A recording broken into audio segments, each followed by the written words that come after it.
Bismillahirrahmanirrahim. Assalamualaikum warahmatullahi wabarakatuh. Kita buka dengan Ummul Kitab Al-Fatihah. A'udzubillahi minasyaitonirrajim. Bismillahirrahmanirrahim. Alhamdulillahi rabbil alamin. Ar-Rahmanir-Rahim. Maliki yaumiddin. Iyyaka na'budu wa iyyaka nasta'in. Ihdinas siratal mustaqim. Siratal ladzina an'amta 'alaihim ghairil maghdubi 'alaihim waladdallin. Amin. Alhamdulillahi rabbil alamin. Wassalatu wassalamu ala asyrafil anbiya'i wal mursalin Sayyidina wa maulana Muhammad wa ala alihi wa ashabihi ajma'in. Subhanaka la ilma lana illa ma 'allamtana innaka antal alimul hakim. Rabbi shrah li sadri wa yassir li amri wahlul 'uqdatam min lisani yafqahu qawli. Rabbi zidna ilma warzuqna fahma. Ashhadu an la ilaha illallah wa ashhadu anna Muhammadan abduhu wa rasuluh. Allahumma salli ala Sayyidina Muhammad. Allahumma salli ala Sayyidina Muhammad. Allahumma salli ala Sayyidina Muhammad. Ilahana anta maqsudana wa ridaka maklubana. Amin. Amma ba'd. Apa khabar semua? Sihat? Alhamdulillah. Pengerusi dan seluruh jawatan kuasa surau, tuan-tuan, puan-puan, Tok Imam, Tok Bilal, Tok Siap, hadirin hadirat yang dikasihi Allah SWT sekalian, termasuk yang dalam online kita ni. Pertamanya syukur pada Allah SWT kita dipertemukan pada pagi ini, menandakan Allah SWT masih lagi memberikan pinjaman umur kepada kita, masih lagi memberikan kita nikmat iman dan Islam, masih lagi memilih kita di kalangan orang-orang yang melazimi rumah Allah Subhanahu wa taala, masih lagi memilih kita di kalangan orang-orang yang dibenci oleh para syaitan dengan sebab kita melazimi pula selain dari solat berjemaah, iaitu majlis-majlis ilmu seperti ini. Mudah-mudahan dengan kita duduk sebagaimana disebut oleh Waliullah Ibrahim Al-Khawwas sebagai salah satu daripada ubat hati supaya hati kita ini bersih, iaitu dengan bergaul dan bersama dengan orang-orang yang soleh. Selain daripada membaca Al-Quran dan memahami maksudnya, selain daripada bangun malam, selain daripada membanyakkan zikir dan doa menjelang fajar, selain daripada mengosongkan perut, iaitu tidak terlalu kenyang, yang kelima disebut oleh Ibrahim Al-Khawwas, iaitu bergaul dan bersama dengan orang-orang yang soleh. Sebab tu kita duk mai rumah Allah ni, duk mai solat berjemaah, bergaul bersama kita ni, tak lain tak bukan kita nak mewujudkan suasana orang-orang yang baik, suasana yang saling berpesan di antara satu sama lain. Baik, ibu ayah semua, sebelum kita meneruskan bacaan kita, kalau dalam kitab ni muka surat insya-Allah 24, masih lagi di dalam adab terhadap Al-Quran yang akan kita habiskan pada pagi ini insya-Allah, sebelum berpindah kepada adab yang lain. Betul kan? Tanda-tanda kat situ. Jom sama-sama kita berselawat sikit awal-awal pagi ini kan. Salatullahi salamullah ala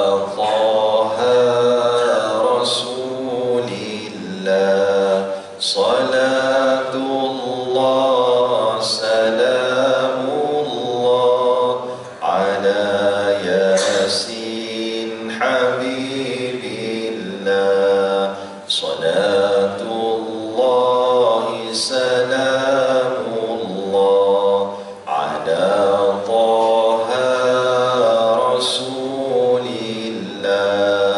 Salatullah salamullah ala Yasin Habibillah. Salatullah salamullah ala Taha Rasulillah. Salatullah salamullah ala Yasin Habibillah. Ala Yasin Habibillah. Allahumma salli wa sallim wa barik alaihi wa ala alihi sallallahu sallam alaihi. Semangat mak ayah semua dah. Pagi-pagi selawat bergema surah, Masya Allah. Cantik pula belah kanan saya ni, putih semua. Dia ni macam dah pakat daripada depan. Ni geng putih, seorang terajak kat sini. Wakil-wakil putih sana InsyaAllah. Baik, Alhamdulillah. Kita nak sambung bacaan kita, ibu ayah sekalian, tuan-tuan perempuan. Kata pengarang Syekh Abu Bakar Jabir Al-Jazair. Saya nak ulang sikit sebelum kita masuk sambungan kepada adab yang ke-6 dalam bab Quran ni. Yang pertama disebut di sini adalah membaca Al-Quran dalam keadaan yang paling sempurna, iaitu berwudu, menghadap kiblat, duduk dengan penuh tertib, hormat dan khusyuk. Kita nak faham kat sini sebagai tambahan, yang disebut adalah digalakkan sunat kita membaca Al-Quran dalam keadaan suci, bukan dalam keadaan berhadas. Hadas boleh membaca Al-Quran, tetapi hukumnya adalah harus. Apa maksud hadas? Maknanya tidak berwudu. Lepas buang angin ke, lepas pergi tandas ke, kan, buang air kecil, air besar, baca Quran. Boleh tak Ustaz? Boleh. Harus hukum dia membaca Al-Quran. Adapun menyentuh Al-Quran, khususnya memegang mushaf, nak pegang mushaf Al-Quran, wajib dalam keadaan berwudu. Harus memegang Al-Quran terjemahan, makna bukan mushaf. Depan kita ni banyak mushaf lah, yang biru tu kot mungkin terjemahan. Adapun baca kat mulut sahaja juga itu disebut sebagai dalam keadaan bersuci, iaitu sunat dalam keadaan berwudu. Haram membaca Al-Quran bagi orang yang dalam keadaan hadas besar, iaitu dalam keadaan berjunub ataupun haid bagi orang perempuan. Ustaz, boleh tak kami nak baca juga Quran? Boleh, walaupun haid, iaitu Al-Quran yang tidak menjadi ayat Al-Quran tetapi diniatkan kepada sama ada doa, zikir, tahlil dan seumpamanya. Ustaz, dalam tandas boleh baca Al-Quran tak? Boleh, sekadar dilalukan di dalam hati. Jangan duk pergi tarik lagu dalam tandas pula. Tandas sedap je, dia bergema. Siapa yang menyanyi nak baca Quran, dia toilet memang cantik. Dia gema tu baik punya. Boleh lintasan hati. Samalah ibu-ibu dah biasa hafal Quran, jadi sambil drive, kebetulan hari tu Allah bagi cuti, boleh lintasan di dalam hati.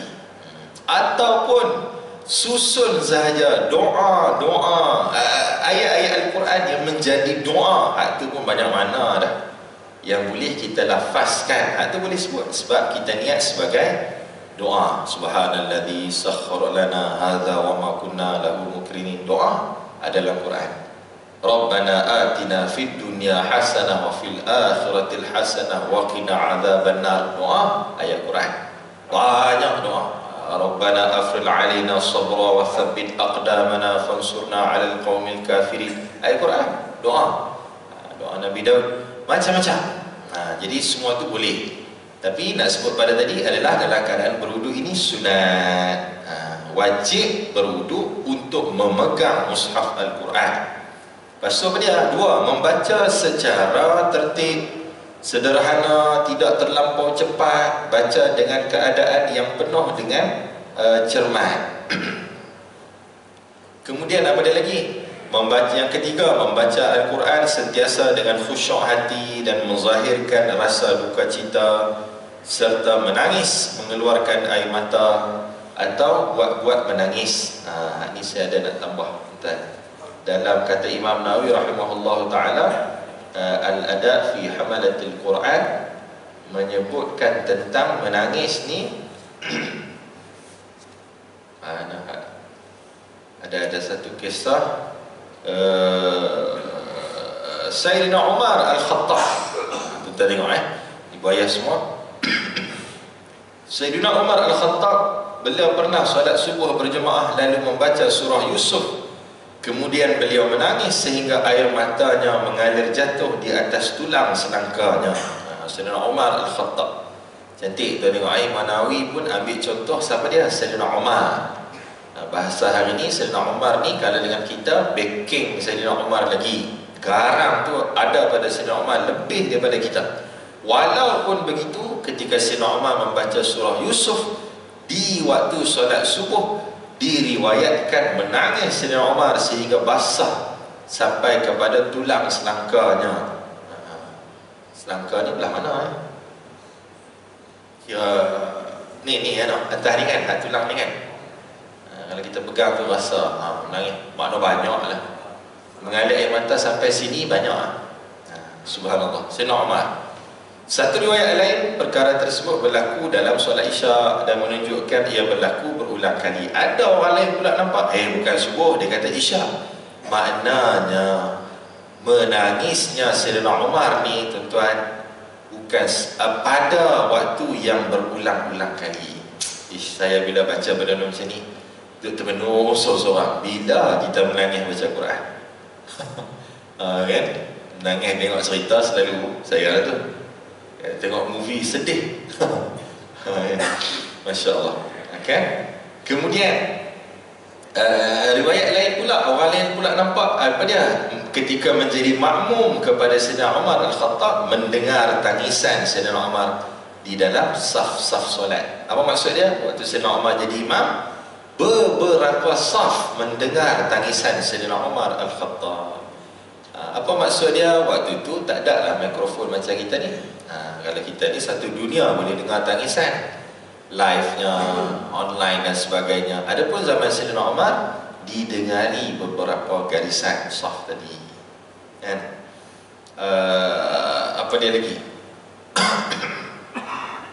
Suatu hari sekumpulan manusia daripada penduduk Yaman, qadiman nasu min ahli Yaman ala Abi Bakr As-Siddiq faja'alu yaqra'una al-Quran wa yabkun. Mai satu kumpulan dari Yaman bertemu dengan Sayyidina Abu Bakar As-Siddiq, baca Quran kepada Sayyidina Abu Bakar, wa yabkun, menangis Sayyidina Abu Bakar As-Siddiq. Beberapa perkara. Kemudian Imam Ghazali pesan pada kita tentang menangis ketika membaca Al-Quran itu, tuan semua, adalah, kata Imam Ghazali, menangis digalakkan semasa membaca dan mendengar bacaan Al-Quran. Cara untuk mendapatkannya ialah seseorang perlu menghadirkan perasaan sedih dalam hati dengan merenung peringatan, ancaman keras dan janji yang terdapat di dalamnya. Kemudian dia merenung pula ketidakpeduliannya pada semua perkara tadi. Jika perasaan sedih dan tangis tidak dialaminya seperti yang dialami oleh golongan khawas, maka menangislah disebabkan kecuaian tersebut. Maka Imam Ghazali pesan kepada kita, antara kaedah nak bagi menangis ni tak lain tak bukan mesti dengan memahami maksud bacaan Al-Quran. Sebab tu kita ni kadang-kadang ada kelas apa ni, Quran dan terjemahan, cantik tu, semua tu okey. Ada kelas-kelas tafsir, kelas tadabbur Al-Quran. Nak syok lagi, waktu duduk sorang-sorang kita baca Quran kan, habis satu muka surat tu, kita pun tengok dia punya terjemahan. Suluh kepada diri kita. Itu satu perangai juga tu. Kita ni kadang-kadang baca ayat, ya ayyuhalladzina kafaru, wahai orang-orang kafir. Kita dah nampak orang kafir, kita tak nampak bimbang diri kita melakukan perbuatan orang-orang kafir. Sedangkan adab dengan Al-Quran ni kena menyuluh kepada diri kita. Ya ayyuhalladzina amanu, terus sedar bahawa wahai orang beriman, ya saya ya Allah. Seolah-olah dalam hati ni menyahut, ya saya ya Allah, ada apa ni? Allah pesan jaga sekian. Maka kita berbicara dengan Allah Subhanahu wa taala. Bila dengar ayat tentang orang munafikun, orang munafik, tidak kita bayangkan nama ataupun sesiapa pun yang lain, kecuali membayangkan, aku ni ada tak sifat munafik tadi. Cara berinteraksi kita dengan Al-Quran. Baik. Yang keempat ni kita refresh balik, sebab saya dah tengok dapat beberapa maklumat tambahan ni. Yang keempat, memperelokkan suara membaca Al-Quran. Kita dah tengok. Yang kelima, jika seorang pembaca merasa bimbang atau takut menjadi riak, atau pura-pura takut mengganggu, atau takut mengganggu orang yang sedang sembahyang, maka hendaklah dia merendahkan bacaan dia. Ingat tak kita bincang bulan lepas hadis Nabi SAW, al-jahiru bil-Quran kajahiri bis-sadaqah. Siapa yang menjaharkan, menzahirkan membaca Al-Quran, seperti dia menzahirkan sedekah dia. Siapa yang baca Quran terang-terang, dia ni seolah-olah bersedekah dengan terang. Nampak ibu duk belak tu, muka surat 23 bawah nombor 5 tu kan. Apa maksud dia Ustaz? Maksud dia, Makcik, mudah saja. Sedekah ni dua-dua okey. Sembunyi pun okey, isytihar sedekah pun okey. Dua-dua boleh. Tapi dalam Quran ada ayat yang menyatakan tentang sedekah secara sembunyi jauh lebih baik daripada sedekah yang diisytiharkan. Apa poin dia kat situ? Menjaga hati supaya ikhlas. Kalau ikut Imam Nawawi sebut dalam adab fi hamalatil Quran ni, nombor 1 sekali dalam membaca Al-Quran ni adalah ikhlas. Tak ada apalah Quran kita ni kalau tidak ikhlas. Tu kawan saya hati-hati, mungkin ada yang menonton live dan sebagainya, pesan untuk diri saya sendiri. Alhamdulillah, ibadah semua perasan tak, kita ni tengah dalam budaya anak-anak muda dalam TikTok, dalam media sosial lain. Suara sedap, kemudian kita mengalunkan Quran secara live, videokan benda tu. Alhamdulillah, ramai. Cuma berbalik kepada pesanan tadi je lah, menjaga hati kita supaya ikhlas. Takut benda tu okey dah ayat Quran, tapi dia jadi perlumbaan, suara siapa paling sedap, siapa follow paling ramai, siapa yang lebih disukai, macam-macam pula. Jadi hati-hati, al-jahiru bil Quran kajahiri bis sadaqah. Menzahirkan membaca Al-Quran seperti menzahirkan sedekah. Antara baca Quran dengan semayang, siapa yang kena hormat siapa? Kita dah baca Quran, A'udzubillahi minasyaitonirrajim, Alif Lam, tiba-tiba Pak Long main sebelah, dia pun angkat takbir Allahu Akbar, main sunat. Sudah. Siapa yang kena hormat siapa? Agak-agak hormat semayang kan? Lebih kurang gitulah kan, secara asas, betul tu. Tapi ulama bincang pula semayang dengan Quran. Okey, kalau solat orang tu semayang sunat, maka dia punya kedudukan dia sama. Mana kawan baca Quran ni pun tengah buat amalan sunat, semayang tadi pun semayang sunat. Makna it's okay, sama ada kawan tu perlahankan sikit ataupun tidak, boleh sahaja. Tapi kalau semayang tu semayang fardu, walaupun pelik lah, pasal apa kawan tu tak join semayang sekali, dia baca Quran, dia tak join semayang fardu.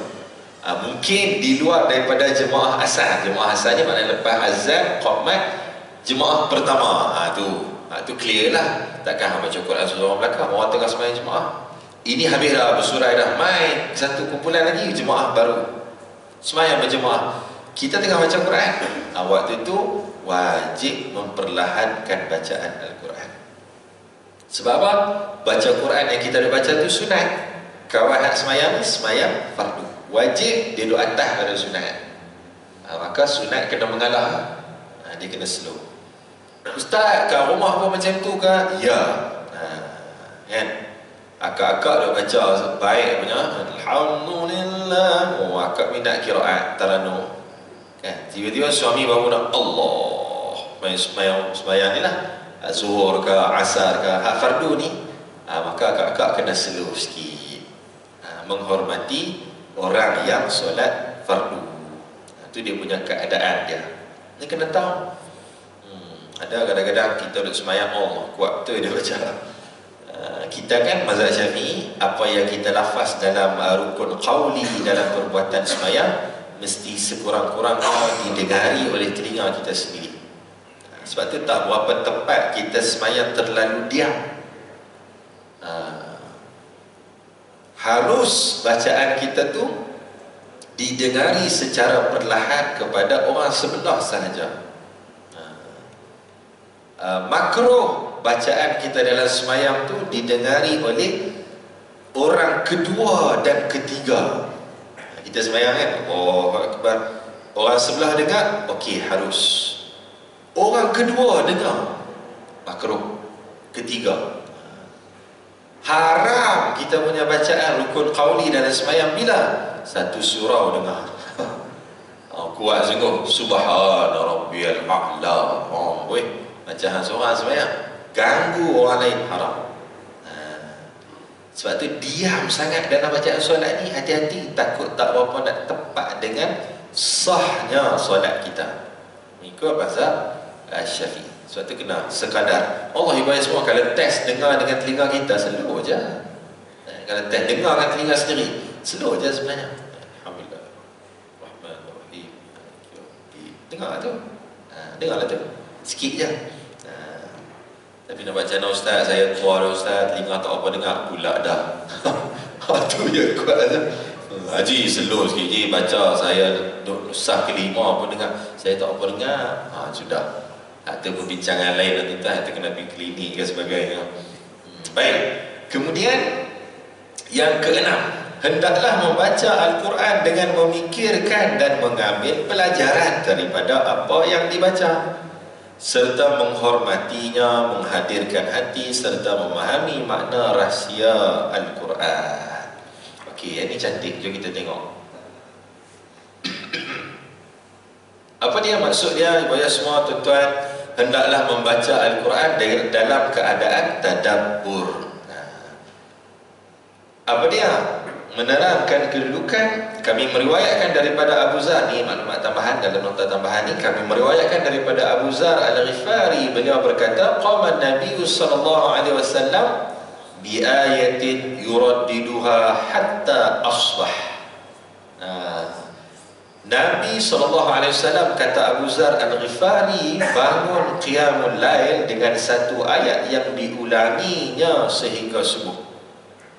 Punyalah Nabi ni bangun malam qiyam, kemudian Nabi duduk baca Quran, jumpa satu ayat, Nabi ulang ayat itu sampai subuh. Satu ayat saja.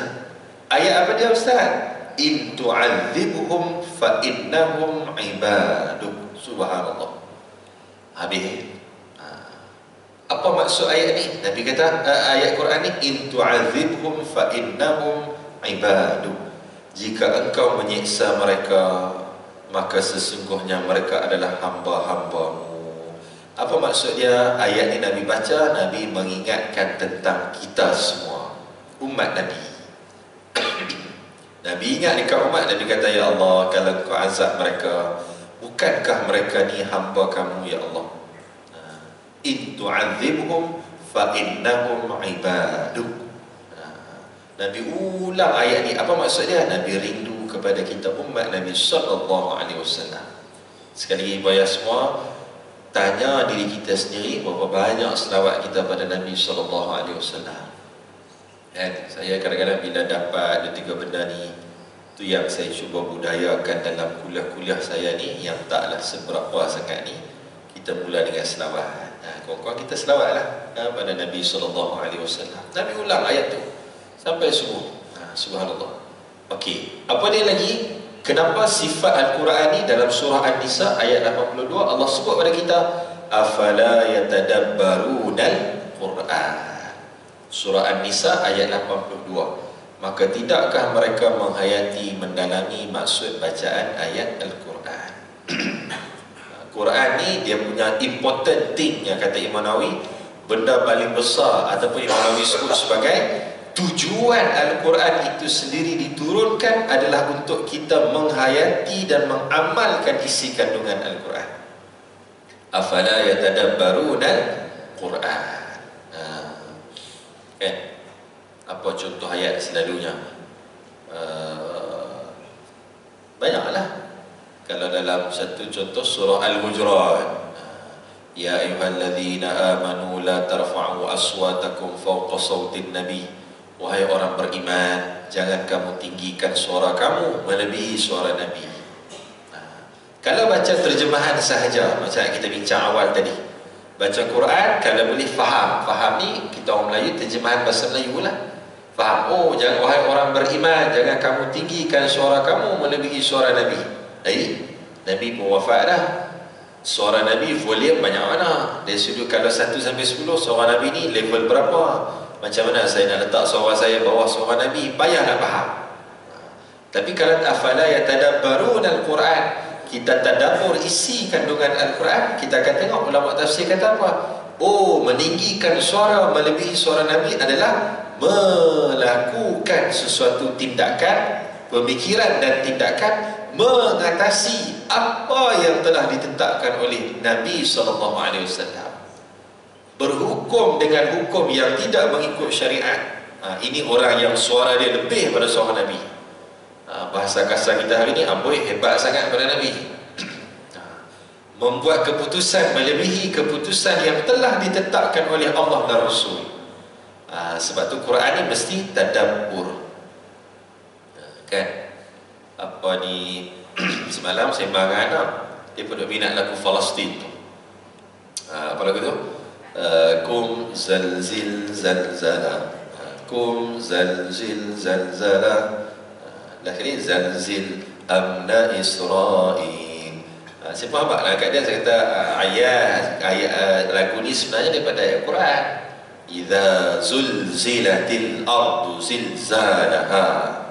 Zalzil apa ni? Gegarkan, goncangkan. Idza zulzilatil ardu zilzalaha. Apabila bumi ini digoncangkan dengan goncangan yang dahsyat. Apa dia ni tuan-tuan? Peristiwa kiamat. Jadi saya kata Hamas Al-Qassam ni nak bagi tahu pada Israel, kami akan kiamatkan Israel sebelum tibanya kiamat yang sebenar. Zalzil amna Israel, kami akan goncangkan keamanan Israel. Benda dia pada Quran. Jadi kalau kita baca ayat Quran sampai kat surah tu, idza zulzilatil ardu zilzalaha, bumi ni akan digoncangkan. Anak nombor 2 saya bertanya pula, kata Abi, rumah kita ni hancur lah nanti, macam mana kita nak duduk mana pula dah? Dia 4 tahun. Sembang anak-anak kecil ni, bayar semua pengalaman lah. Jenuh cari jawapan. Tak apa, Allah bagi rumah besar lagi kat syurga nanti. Jomlah kita pindah, kemas-kemas barang pula dah. Dia nak kemas dah. Nanti dulu, kiamat belum lagi, kita kena mati dulu, masuk kubur, lepas kubur baru syurga. Banyak kena explain. Tapi poin kita tadi adalah memahami maksud bacaan Al-Quran. Dalam surah Sad ayat 29 pula ibu ayah sekalian, apa dia? Kitabun anzalnahu ilaika mubarakun liyadabbaru ayati. Kitab Al-Quran yang kami turunkan kepadamu penuh dengan keberkatan agar mereka menghayati ayat-ayatnya. Kita ni kalau siapa kat sini minat sains ataupun kejadian-kejadian alam yang Allah jadikan ni, semua dalam Quran. Kan? Apa nama Prof UKM tu saya beli dia punya buku Pasak. Saya tak ingat Pasak ni short form, lebih kurang macam pemikiran sekian-sekian perkara sains yang telah disebut dalam Quran. Macam itulah. Dalam tu diceritalah tentang kenapa kita sujud. kepala di bawah, depan ni otak apa, prefrontal cortex. Kenapa dalam sujud kena bernafas? Waktu itu aliran darah paling baik untuk otak bahagian depan. Kenapa membaca Al-Quran ni mesti suara kita keluar, mata tengok, telinga dengar. Waktu itu keadaan otak yang paling baik untuk manusia. Sebab tu baca Quran jangan sunyi sangat. Sebab itu keadaan yang paling baik untuk otak apa dia? Mulut menyebutkan apa yang dilihat, dengan telinga mendengar apa yang disebutkan. Tiga benda tu berjalan serentak. Rupanya Quran buat lama dah, saintis baru jumpa. Dalam tu juga diceritakan tentang kejadian hujan, ada dalam Quran. Penciptaan kapal terbang ada dalam Quran. Kejadian 7 petala langit ke 7 bumi, lapisan bumi, semua dalam Quran. Subhanallah. Ini semua kita akan dapat kalau tadabbur Al-Quran. Baik. Kemudian itu tentang tadabbur ayat-ayat Al-Quran. Banyak lah. Kalau ikut sini, kalau saya tambah lagi apa dia ni, Ibnu Mas'ud, maknanya Abdullah bin Mas'ud, kalau bab tadabbur ni ulang satu ayat aja berkali-kali tadabbur. Apa dia? Pendek saja. Hak kita baca muqaddimah kuliah ni, Rabbi zidni ilma. Wahai Allah, tambahlah kepada kami, tambahlah kepadaku ilmu. Duk ulang tu, Rabbi zidni ilma, ulang sampai habis semua. Kan?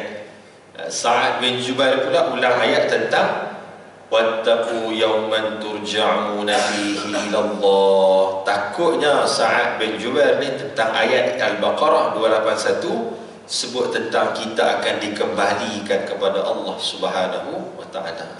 Subhanallah. Tak tahulah, kalau kita boleh buat homework sama-sama, jom cari apa ayat yang kita suka baca ulang banyak kali. Kan? Alam Ustaz, Qul huwallahu ahad boleh tak? Boleh. Jangan lupa tuan-tuan, dalam kitab tentang bid'ah dan sunnah, satu hari datang aduan kepada Nabi SAW. Ini tentang Quran juga. Mai jumpa Nabi, ya Rasulullah. Allah, apa nama sahabat tu? Sahabat ni jadi imam. Dia memang imam lah, imam di kampungnya, di tempat tersebut. Imam ni, sahabat Nabi ni, macam mana dia? Kalau sembahyang, Al-Fatihah mula-mula, waladdallin, amin, bismillahirrahmanirrahim, qul huwallahu ahad. Dia akan mula dengan qul huwallahu ahad, Allahu samad, sampai habis, barulah masuk. Lepas tu dia teruskan surah yang kedua setiap rakaat. Makna macam ni, Al-Fatihah, qul huwallahu ahad, surah lain, setiap rakaat ulang macam tu. Makna qul huwallahu ahad tak tinggal, tak tinggal. Jadi sahabat pelik. Pelik Nabi tak buat macam ni. Ni yang mana? Tanya Rasulullah, ya Rasulullah, dia ni jadi imam begini, asyik-asyik qul huwallahu ahad, ulang tak mati. Kemudian Nabi kata apa? Aku melihat dan menyaksikan Allah menyediakan ganjaran yang besar untuk dia. Kemudian Nabi sebut, siapa yang mencintai qul huwallahu ahad, sesungguhnya Allah mencintai dia. Subhanallah. Sebab tu ibu-ibu jangan sound dah suami yang asyik-asyik jadi imam qul huwallahu ahad. Ini bagus. Pasal ada hadis. Ada hadis Nabi kata, siapa cinta surah ni, Allah mencintai dia. Yang kita takut, tak ada surah pun yang kita cinta. Habis. Baca je lebih. Benda tu hanya lalu di mulut sahaja. Wal'ayazubillah. Boleh. Jadi poin dari situ juga adalah tidak semestinya apa yang Nabi tak buat, kita tak boleh buat. Sebab Nabi mengiktiraf apa yang dilakukan oleh para sahabat. Yang ketujuh, hendaklah jangan membaca Al-Quran dalam keadaan lalai daripada maknanya. Jangan baca Quran saja-saja sehingga lalai, leka, ghaflah, tidak dihadirkan hati kita ketika kita membaca ayat-ayat Al-Quran. Daripada sini yang main makruh baca dalam toilet, makruh baca di pasar. Pasal apa tak boleh? Tempat bising. RM5, sepinggan RM10, main diskaun kak, diskaun. Kita buat alim boleh buka Quran baca tengah pasar malam? Tak boleh. Makruh. Sebab kemuliaan Al-Quran tidak boleh diletakkan pada tempat tersebut. Tak sesuai. Kan orang duk suka nikah family day, bunyi whistle lah, bunyi muzik lah, nak bagi ceria. Tanya abang DJ tak? Kan duk pasang lagu elok, kita nak baca Quran pula kat kenduri kahwin. Tak sesuai, makruh. Tak elok. Sebab tu kadang-kadang lagi dia pun duk jual apa tu, ayat Quran tu. Kadang pasang kat plug tu, tekan switch, lepas tu ayat Quran tu baca sendiri. Boleh tak? Boleh kalau memang kita hayati bacaan tersebut. Kalau Ustaz, kawan-kawan ada juga berkat rumah, betul, tapi dari sudut adabnya tidak berapa beradab, sebab kita tak hayati pun maksud bacaan tersebut. Lagi tak kena ayat Quran yang pasang kat Swiss tu, kita duk layan drama kat TV. Jadi Quran tu dengar itu je. Makruh, sebab tidak meletakkan kedudukan Al-Quran pada tempat yang sepatutnya. Tak boleh. Dia ada tempat-tempat dia membaca Al-Quran tadi. Okey. Ada beberapa perumpamaan supaya semua tentang lalainya dengan Al-Quran ni. Saya pun subhanallah dalami baru saya jumpa. Teri juga nak tengok apa dia ni. Sebagaimana kata pengarang, sebagaimana tersebut dalam Taurat. Syekh Abu Bakar Al-Jazair ni, Abu Bakar Al-Jazair ni meletakkan kepada kita rujukan dalam kitab Taurat. Apa dia Allah sebut dalam Taurat? Apa kata Allah? Apakah anda tidak malu kepadaku? Anda menerima surat daripada salah seorang sahabatmu sedang anda berada di tengah jalan. Kita duduk jalan kat tengah jalan, tak tahu kat mana kita nak tuju. Tiba-tiba datang seorang sahabat memberikan kepada kita peta ataupun mana jalan yang sepatut kita lalu. Kita ambil kertas tersebut, kita tengok sungguh-sungguh. Sebab apa? Kita tak nak sesat daripada jalan tersebut. Lalu Allah bertanya, tetapi ini suratku yang dihantar khusus kepada kamu. Quran ni surat aku khusus kepada kamu. Apakah kamu boleh mengabaikan surat tersebut? Makna kita ni kalau sesat dalam hutan, tiba-tiba jumpa ranger hutan, dia kata, bang, ni abang tengok kertas ni panduan jalan keluar daripada hutan. Apa berlaku? Kita akan tengok kertas tu sungguh-sungguh. Sebab apa? Ini panduan dia supaya tak sesat. Tiba-tiba baca Quran dalam keadaan lalai. Biasa berlaku kat mana? Waktu tadarus ramai-ramai Ramadan. Sambil tunggu Pak Long tu baca, kita phone dulu. Kita buka WhatsApp dulu. Oh, lalai kita dengan Quran. Jauh. Kan? Satu. Perumpamaan yang kedua, apa dia? Wahai hamba-Ku, kata Allah dalam Taurat tadi juga, ada di antara saudara-saudaramu yang duduk bercakap denganmu, maka anda menghadap kepadanya dengan penuh kesedaran dan mendengar setiap patah percakapan dengan seluruh hati. Mai orang depan kita bercakap, kita fokus tengok dekat dia. Lagi-lagi lah kalau dia bos kita, dia ayah mak kita, orang yang lebih dimuliakan daripada kita, fokus dekat dia. Jika ada orang lain hendak bercakap memberitahu sesuatu hal, anda memberi isyarat supaya diam. Orang lain nak bercakap, diam je, aku tengah dengar dia bercakap.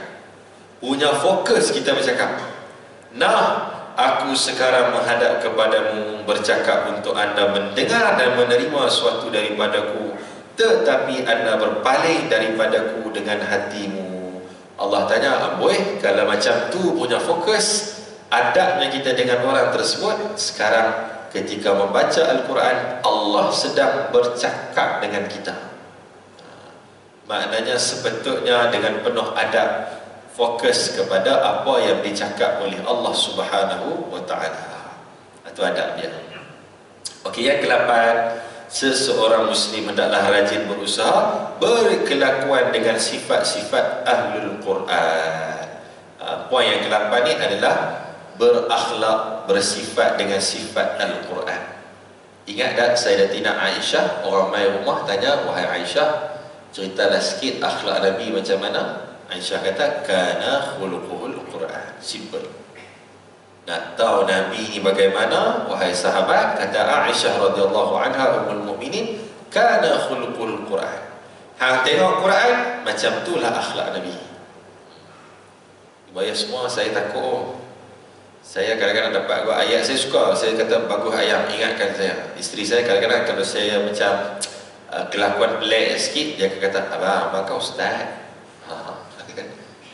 Abang ustaz tau, jangan lupa. Kalau saya nak tulis geram, nak tulis kat Facebook, nak marah ikutlah konsert ke apa, geram kan, nak tulis ke, tegur juga lah sekali, abang jaga ayat, abang tu ustaz. Jadi ayat tu, ish, bagus juga. Tuan-tuan, ingat, orang section 5 ni, section 5 ni kenal muka kita ni, muka suram. Orang kenal kita. Orang tengok, ni Pak Lu suram, ni haji ni, hajah ni, haji ni suram, ni mau balik umrah, dia ni haji dah tahun lepas. Orang kenal muka kita. Alang-alang orang kenal muka kita, biarlah orang melihat akhlak kita adalah akhlak Al-Quran. Jangan kita ni muka suram, tapi mulut kita Masya Allah. Okay? Baik.